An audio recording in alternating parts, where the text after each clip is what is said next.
Malupit po kayong master. Alam mo pala. So kung alam mo pala hinahanap ko, alam mo pala expectation ko, parang hindi logical, ano? Kung alam niyang mahigpit, ba't yan nilibing? Di ba dapat kung alam mo mahigpit, mas lalo ka magtatrabaho? Kasi ninyo yung boss niyo pag nakatingin,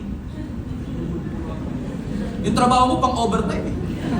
Trabaho mo parang tagapagmana ka talaga ng kumpanya, pre. Ang mapupunta sa akin yung Xerox machine namin, pre. Ganun yung trabaho mo eh. Pero pag di na nakatingin si boss, di ba? O, hindi kayo to, taga-ibang church to. Kasi perfect kayo eh. Iba yung level of commitment. Iba kasi talaga level of commitment pag pinapahalagan mo yung isang bagay. Pero siya, di ba dapat kung alam niyang maigpit ang boss niya, the more motivated he was? Pero hindi, mas lalo siya naging tamad.